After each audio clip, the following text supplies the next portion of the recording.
मंडळी, जय गजानन. तुमच्या सगळ्यांचं आपल्या चॅनलमध्ये खूप खूप स्वागत आहे. ज्या भक्ताची गजानन महाराजांवरती श्रद्धा असते त्या भक्ताचा महाराजांच्या कृपेवरती संपूर्ण विश्वास असतो. तो भक्त गजानन महाराजांची एकनिष्ठ भक्ती करतो त्या भक्ताच्या जीवनामध्ये कधीच कशाची कमतरता पडत नाही.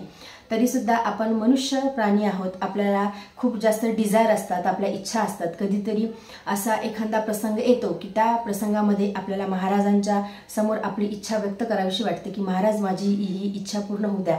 अर्थात आपण संसार करत असताना आपल्या समोर भरपूर अशा इच्छा असतात, आपल्या डिझायर असतात. आपल्या मुलांच्या बाबतीत असो, आपल्या संसाराच्या बाबतीत असो, आर्थिक काही असो किंवा कुठल्या अजून काही गोष्टी असो ज्या आपल्याला पूर्ण होत अशी आपली इच्छा असते. आणि ती एक नैसर्गिक भावना असते की महाराज माझी ही इच्छा पूर्ण व्हावी असं मला वाटते. खूप जणांच्या मनामध्ये असा देखील प्रश्न असतो की खरंच महाराजांची भक्ती केल्याने, महाराजांच्या समोर कुठली इच्छा व्यक्त केल्याने महाराज खरंच ती इच्छा पूर्ण करतात का? तर आजच्या व्हिडिओमध्ये आपण या सगळ्यांबद्दलचीच माहिती बघणार आहोत की आपण जेव्हा महाराजांच्या समोर कुठलीही इच्छा बोलून दाखवत असतो तेव्हा ती कशी बोलावी, काय गोष्टी बोलाव्या, काय गोष्टी टाळाव्या, या गोष्टीचं जर का आपल्याला भान असेल तर आपली प्रार्थना नक्कीच महाराजांपर्यंत पोहोचते. आपली इच्छा आपण महाराजांच्या समोर कशी बोलून दाखवावी, काय बोलावं, काय टाळावं, याबद्दलची संपूर्ण माहिती आपण आजच्या व्हिडिओमध्ये बघणार आहोत. त्यामुळे व्हिडिओ शेवटपर्यंत नक्की बघा. आपली इच्छा पूर्ण होण्यासाठी महाराजांना प्रार्थना करताना कधीही महाराजांच्या समोर शरणागती पत्करावी. महाराजांना संपूर्ण सरेंडर होऊन नंतरच आपण महाराजांना जर ती इच्छा बोलून दाखवली तर नक्कीच आपली अशी इच्छा पूर्ण होणार आहे. म्हणजे महाराजांना जेव्हाही आपण महाराजांच्या समोर इच्छा व्यक्त करतो तेव्हा महाराजांना सांगावं की महाराज माझी अशी इच्छा आहे, परंतु तुम्ही सर्व काही जाणता, तुम्ही ब्रह्मांड नायक आहे, तुमच्यापासून कधीच काही लपलेलं नाही. तुम्हाला माहीत आहे की तुमच्या लेकराचं हित कशात आहे. आई असते, आईला सर्वस्वी माहीत असते की आपल्या लेकराचं हित कशामध्ये दडलेलं आहे. आपलं बाळ आहे आणि ते कुठल्या तरी एखाद्या गोष्टीसाठी हट्ट करत असलं तरी सुद्धा त्याला ती किती जरी आवडणारी वस्तू असली तरी सुद्धा आपण विचार करतो की खरंच या वस्तूची याला गरज आहे का, ही वस्तू जर का आपण याला दिली तर त्याचं त्यामध्ये काही नुकसान होणार नाही ना. तसंच महाराज देखील आपल्या बाबतीत करत असतात की जसं की आपण मोबाईल आपल्या मुलांना देत नाही, कारण की आपल्याला माहित आहे की मोबाईल हा त्याची जरी किती जरी डिझायर असली, त्याची किती जरी इच्छा असली तरी सुद्धा मोबाईल आपण मुलांच्या पासून दूर ठेवण्याचा प्रयत्न करतो.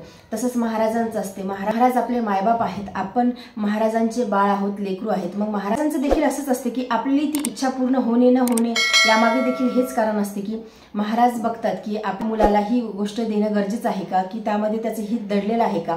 त्यामुळे आपली कुठलीही इच्छा पूर्ण होणे न पूर्ण होणे यावरच डिपेंड असते की महाराज ते सगळं काही बघत असतात की ही इच्छा पूर्ण होणे हे आपल्या हितासाठी आहे का, कल्याणासाठी आहे का, तशीच आपली इच्छा पूर्ण होत असते. म्हणजे जर का आपल्या हिताची, कल्याणाची ती गोष्ट नसेल तर महाराज मग ती आपली तशी इच्छा पूर्ण करत नाहीत.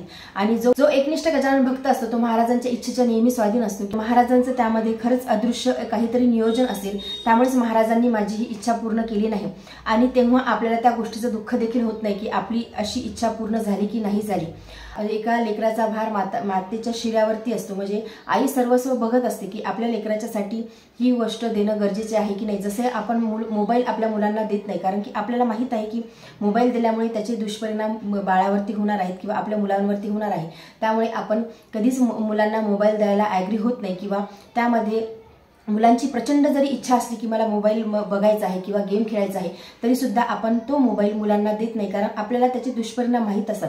तसंच महाराजांचं असते. आपली इच्छा पूर्ण न होणे यामागे महाराजांचं देखील असंच असते की आपल्यासाठी ते बघत असतात की आपल्या कल्याणाची, हिताची ती गोष्ट आहे का, तरच आपली इच्छा महाराज हे पूर्ण करतात. आणि आपली इच्छा कधी कधी अशा होते की खूप सेवा करून देखील इच्छा पूर्ण होत नाही. मग महाराजांची ती एक अदृश्य नियोजन असते की कधी असं होते की खूप वर्ष लागतात इच्छापूर्तीसाठी. मग महाराजांचं ते अदृश्य नियोजन असते की म्हणजे आपली इच्छा पूर्ण होण्याला काही टाइम पिरियड नसतो की या टाइम पिरियडमध्येच आपली ती इच्छा पूर्ण होणार आहे. कधी कधी कुठली तरी एक गोष्ट आपण महाराजांकडे बोलून दाखवतो, आपली ती इच्छा असते आणि ती इच्छा लगेचच पूर्ण होते, कारण की ते आपल्या गरजेचे असते, आपल्या हितासाठी असते. परंतु काही गोष्टींसाठी खूप वेळ लागतो, कारण की असं आपण म्हणतो की योग्य काळ आणि योग्य वेळ येणं देखील गरजेचं असते. नशिबाच्या पुढे कधीच कुणाला काही मिळत नाही, हे देखील तेवढंच खरं असते. त्यामुळे योग्य वेळ आणि योग्य काळ यावा लागतो, तेव्हाच आपली ती इच्छा पूर्ण होते. मग ती इच्छा पूर्ण होण्यासाठी कधी कधी भरपूर दिवस लागतात, वर्ष लागतात, 1-2 वर्ष देखील लागतात. आणि म्हणजे ते सगळं काही महाराजांचं एक अदृश्य नियोजन असते की आपली इच्छा कधी पूर्ण करायची आहे आणि कधी पूर्ण करायची नाही. कधी कधी आपल्या इच्छा पूर्ण होत नाही, त्यामध्ये देखील महाराजांचं एक अदृश्य नियोजनच असते की ते महाराजांचं नियोजन आपल्या मानवी बुद्धीला किंवा आपल्या मनाला ते न पटण्यासारखं असते किंवा आपल्याला ते न दिसण्यासारखं असते. कारण की आपण मनुष्य जन्मामध्ये आहोत आणि आपल्याला तेवढं सामर्थ्य नाही की महाराजांचं ते नियोजन आपल्याला ते आपण ते बघू शकत नाही किंवा आपलं ते सामर्थ्य नसते की महाराजांचे ते दिव्य नियोजन आपण बघू शकत नाही। त्यामुळे महाराजांची सतत सेवा भक्ती करत राहणे, महाराजांसमोर शरणागत राहणे हेच आपल्या गरजेचं आहे। आणि महाराज योग्य वेळ आल्याच्या नंतर आपल्याला भरपूर देतात, जे आपल्याला हवं आहे त्यापेक्षा देखील महाराजही देत असतात। त्यामुळे महाराजांवरती सगळं काही सोडून द्यावं। इच्छा मागत असताना महाराजांच्या समोर कधीही असं बोलू नये की महाराज तुम्हाला ही माझी इच्छा पूर्ण करावीच लागेल, म्हणजे त्यामध्ये आपला अहंकार दिसत असतो, आपला गर्व दिसत असतो। म्हणजे आपण महाराजांची सेवा करतो, भक्ती करतो, नामस्मरण करतो, त्याचं आपल्याला गर्व झालेलं असते की महाराज तुम्ही माझे बांधील आहात आणि तुम्हाला माझी ही इच्छा पूर्ण करावीच लागेल, असं आपण कधीच बोलू नये। ह्या गोष्टी आवर्जून आपण टाळाव्या।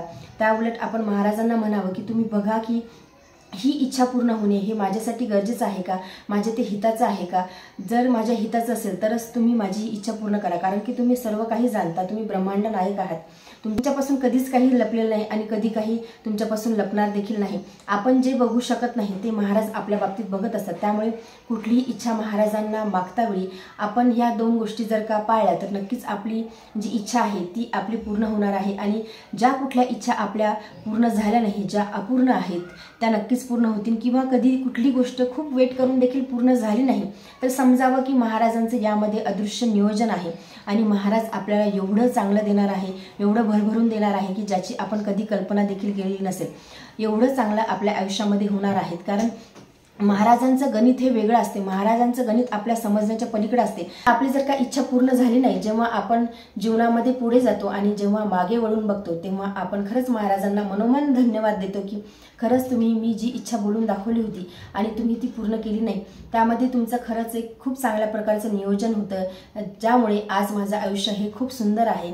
आणि आपण महाराजांना नेहमी करता मग धन्यवाद देत असतो की तुम्ही माझी इच्छा न पूर्ण करून माझ्यासाठी तुम्ही चांगलंच केलं आहे। त्यामुळे महाराजांच्या नियोजनावरती संपूर्ण विश्वास ठेवून महाराजांना संपूर्ण सरेंडर होऊन जर का आपण भक्ती केली तर नक्कीच आपल्या जीवनामध्ये चांगल्या गोष्टी घडणार आहे आणि आपल्या जीवनाचं कल्याण होणार आहे। कुठल्याही परिस्थितीमध्ये महाराजांचं नामस्मरण करणे, महाराजांची सेवा करणे, महाराजांची उपासना करणे हे आपल्या गरजेचं आहे आणि तेच आपल्या हिताचं आहे।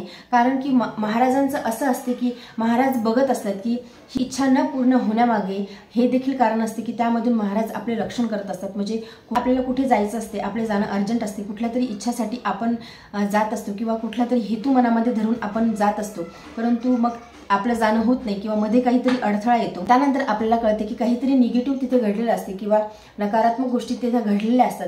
त्यामुळे आपण असं स्वतःला नंतर आपण असं फील करतो की महाराजांचं खरंच प्रोटेक्शन आपल्यावरती आहे, महाराज आपल्याला सांभाळतात आहेत आणि तो आनंद खूप असतो की महाराजांची कृपा आपल्यावरती आहे। आपण असं म्हणतो की देवानेच तारलं, देवाने सांभाळलं, तर हे खरंच महाराजांचे नियोजन असते जे आपल्या समजण्याच्या पलीकडे असते।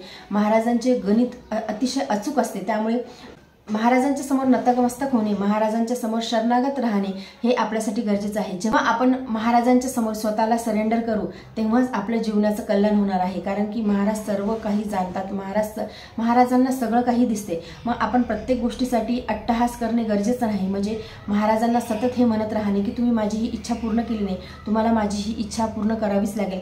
हा आपला जो अट्टहास आहे हा आपण दूर केला पाहिजे आणि आपली इच्छा मागत असताना देखील आपण महाराजांच्या समोर शरणागत भावनेनेच आपण महाराजांना आपली ती इच्छा सांगायला हवी की महाराज तुम्ही सगळं काही जाणता, तुम्हाला सगळं काही दिसतं, तुम्ही बघा की माझी अशी इच्छा पूर्ण होणे हे माझ्यासाठी गरजेचं आहे का, खरंच माझ्या हिताचं आहे का, तरच तुम्ही माझी ती इच्छा पूर्ण करा। आणि तुम्ही जे काही कराल त्यावरती माझा संपूर्ण विश्वास आहे, तुमच्यावरती माझा संपूर्ण विश्वास आहे। त्यामुळे महाराजांवरती संपूर्ण विश्वास ठेवून आपली भक्ती करत राहणे, नामस्मरण करत राहणे हेच आपल्या कल्याणाचं आहे, हेच आपल्या हिताचं आहे। तर आजच्या व्हिडिओमध्ये एवढेच। व्हिडिओ जर तुम्हाला आवडला असेल तर व्हिडिओ लाईक करा, चॅनलवरती नवीन चॅनल सबस्क्राईब करा। जय गजानन, धन्यवाद।